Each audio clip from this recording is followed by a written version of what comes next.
মাধ্যমিক 2026-এর সাজেশান প্রশ্ন নম্বর 10। প্রশ্নটা হচ্ছে এবিসি একটি ত্রিভুজ অঙ্কন করো যার এবি ইকুয়াল টু এসি এবং বর্ধিত বিসি এর উপর ই যে কোনো একটি বিন্দু।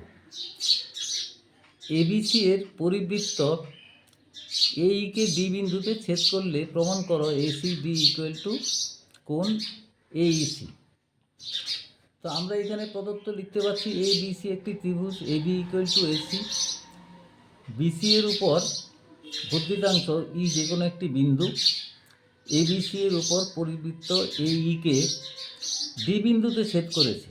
প্রামাণ্য হচ্ছে কোণ AC D equal to Aisi.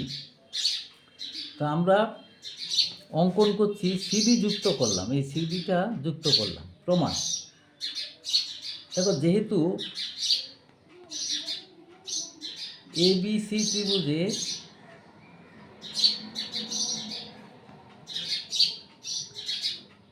AB equal to AC,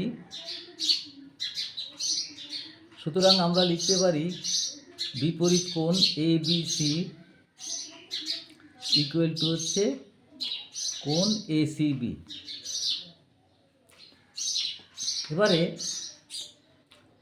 দেখো, ইডিসি ত্রিভুজে, এই যে ইডিসি ত্রিভুজে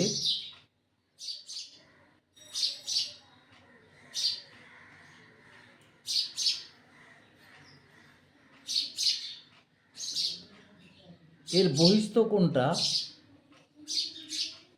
বহিস্থ এডিসি সমান হচ্ছে ডিইসি প্লাস ডিসিই। এই দুটো সমষ্টির সমান, এরা হচ্ছে বিপরীত অন্তস্থ কোণের সমষ্টি। বিপরীত অন্তস্থ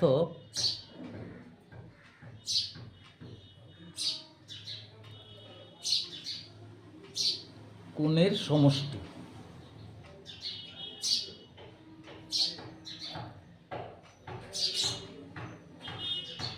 আবার দেখো, এখানে এবিসিডি একটা বৃত্তস্থ চতুর্ভুজ।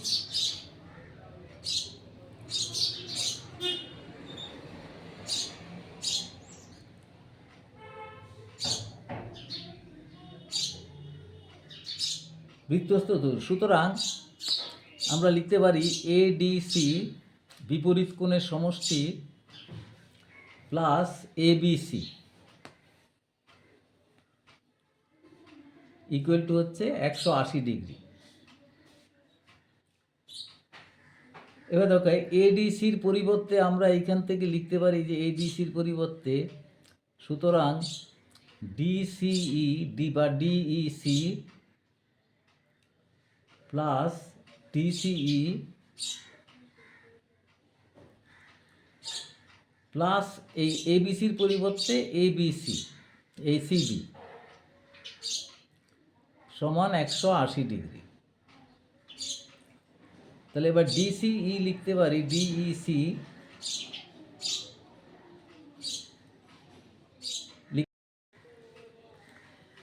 ডিসিই প্লাস এই এসিবি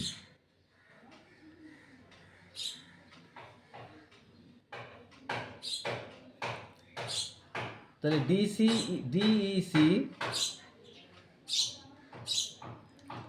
দেখো, এখানে এই যে ছবিতে 180, তিনটে কোণের সমষ্টি 180, তাহলে 180 থেকে এই দুটো কোণ বিয়োগ হলে তাহলে আমরা লিখতে পারি এসিডি। প্রমাণিত।